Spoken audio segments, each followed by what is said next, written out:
Good morning dear students, welcome to she was English grammar.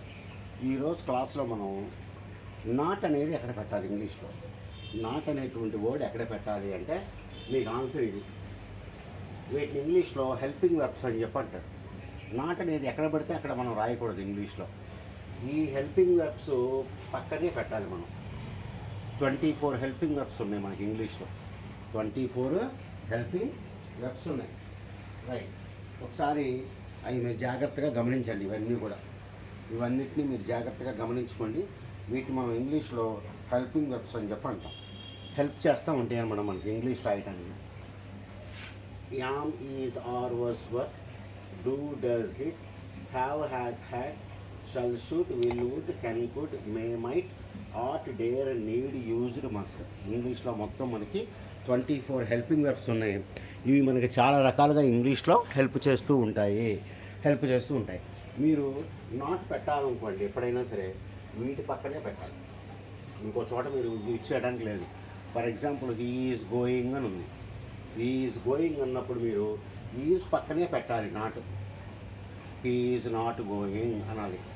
ఇప్పుడు they are playing అని ఉందనుకోండి, they are not playing అని చెప్పి అనాలి. ఆ విధంగా రాసుకోవాలి. అలాగే చూడండి, ఇట్ మే రెయిన్ అన్నారు అనుకోండి, హెల్పింగ్ వర్బ్ ఉంది కదా మనకి, కాబట్టి ఇట్ మే నాట్ రెయిన్ అని పెట్టాలి. అంతేగాని మీరు నాట్ ఎక్కడ పడితే అక్కడ పెట్టడానికి మనకి అవకాశం లేదు. ఇది ఫస్ట్ రూల్. ఈ 24 హెల్పింగ్ వెర్బ్స్ మీరు గుర్తుపెట్టుకోండి, మీకు చాలా ఉపయోగం. వీటన్నిటిని మనం హెల్పింగ్ వెర్బ్స్ అంటాం, లేకపోతే ఆక్సిలరీ వెర్బ్స్ అని చెప్పి అంటాం. ఆక్సిలరీ వెర్బ్స్ అని చెప్పి అంటాం అన్నమాట. Okay, right. ఇవి హెల్పింగ్ వెర్బ్స్ గురించి మాట్లాడడానికి చెప్పారు. ఇప్పుడు నాట్ ఎట్లా వాడాలి అంటే వీటి పక్కనే పెట్టాలి. For example he has gone అని ఇచ్చాడు, కాబట్టి హీ హ్యాస్ నాట్ గాన్ అని చెప్పాలి. అలాగే you should do it, you should not do it. She will go, she will not go అనేది మనం పెట్టేస్తే నాట్ కింద మనకి వచ్చేస్తాం అన్నమాట. ఇది ఫస్ట్ థింగ్ మీరు గుర్తుపెట్టుకోవాలి. వీటిని హెల్పింగ్ వెర్బ్స్ అంటాం. ఇంకో మాట దీనికి ఆక్సిలరీ వెర్బ్స్ అని చెప్పి అంటాం. ఈ మొత్తం మనకి ఇంగ్లీష్లో 24 ఉన్నాయి అన్నమాట. ఇన్ని మనకి 24 ఉన్నాయి, రైట్. ఇప్పుడు అసలు విషయం, ఇప్పుడు నాట్ ఎట్లా పెట్టాలో మనం చూసుకుంటాం. ఇప్పుడేగా మనం చెప్పుకున్నాం ఈ వర్డ్ పక్కన మనకి నాట్ లేకపోతే నాట్ పెట్టాలని. ఇప్పుడు చూడండి, రైట్.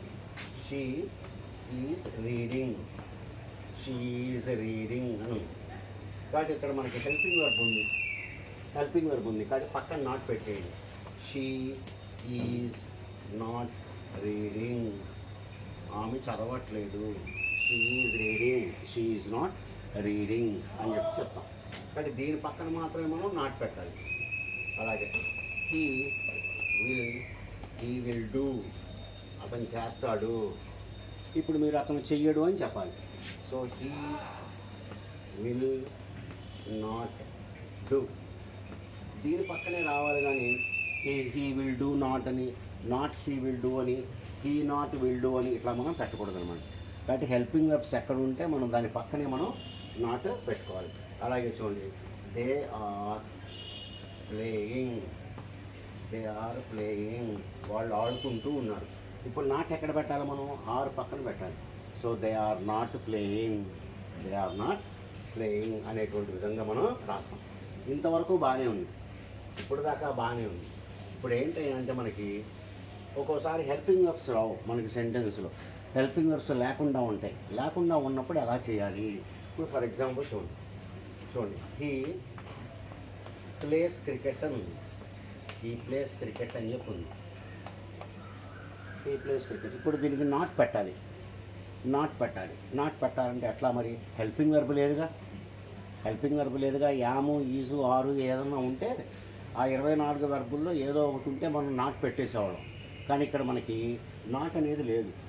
అలా ఈ సెంటెన్స్ కూడా చూడండి, right. He played cricket,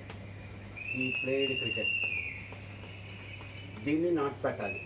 పెడదామంటే helping verb లేదు. ఇది చూడండి, ఐ ప్లే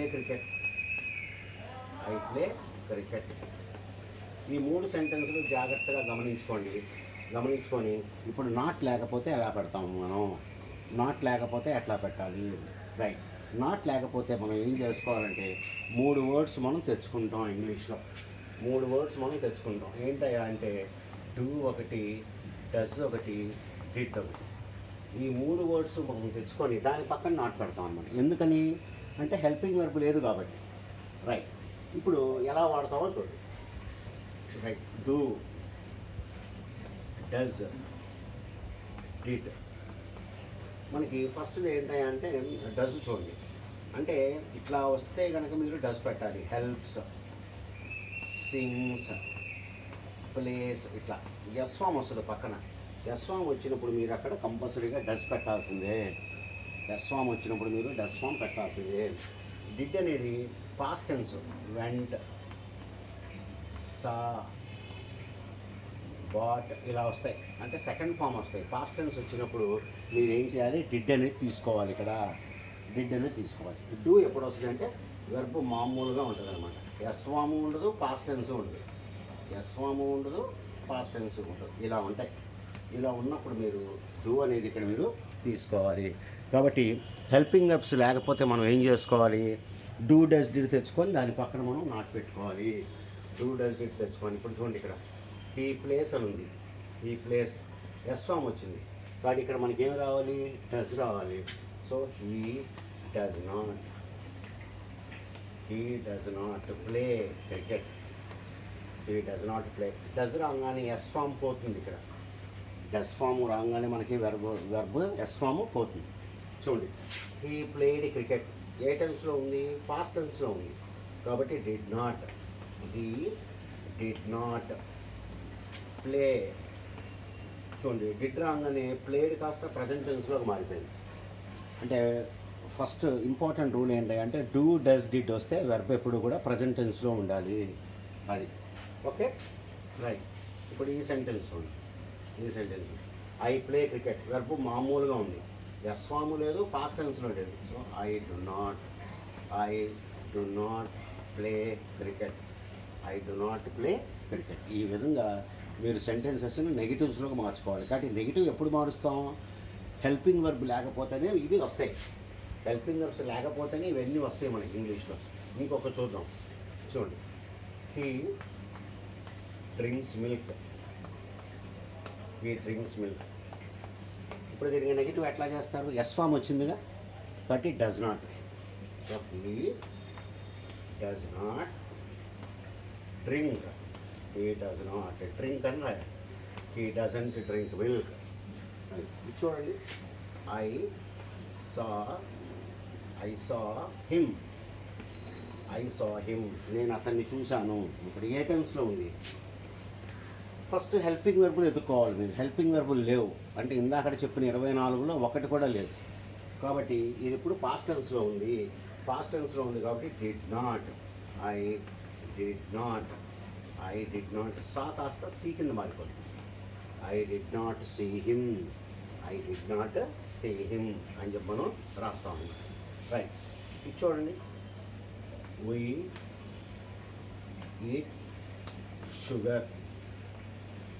ఈట్ షుగర్ అని చెప్పి ఉంది.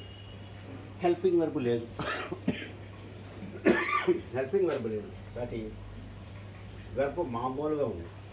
అంటే ఎస్ ఫామ్ లేదు, పాస్ట్ టెన్స్ లేదు. So we do not eat sugar. ఈ విధంగా మీరు నెగిటివ్స్ ఇంగ్లీష్లో రాసుకుంటూ ఉండాలి. రాయిగా మీకు ప్రాక్టీస్ అవుతుంది అనమాట. కాబట్టి ఇక్కడ మీరు నేర్చుకోవాల్సింది ఏంటయ్యా అంటే ఎప్పుడు డు నాటు, డస్ నాటు, డిడ్ నాట్ వస్తాయి.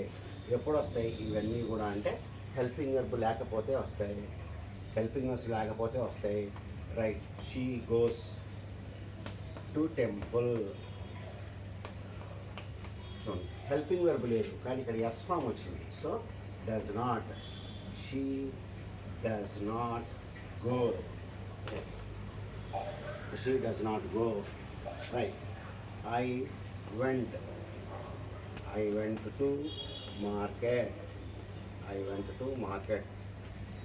పాస్ట్ టెన్స్లో ఉంది. ఇక్కడ హెల్పింగ్ వర్బులు లేవు. Past tense go, went. So did రావాలి. I did not go. ఈ వెంట మనకి ప్రజెంట్ టెన్స్లోకి మారిపోవాలన్నమాట. వెంట అనేది ప్రజెంట్ టెన్స్లోకి మారిపోవాలి. I did not go to market. కానీ ఈ విధంగా మీరు నెగిటివ్స్ ఎట్లా పెట్టాలి అనేది మీరు జాగ్రత్తగా నేర్చుకోవాలి. నేర్చుకోవాలి. ఓకే డియర్ స్టూడెంట్స్, మీరు ఇట్లా ప్రాక్టీస్ చేయండి. మీకు ఈ వీడియో నచ్చితే లైక్, షేర్ అండ్ సబ్స్క్రైబ్ చేసుకోండి. Wish you all A happy Sankranti. Good day to you all.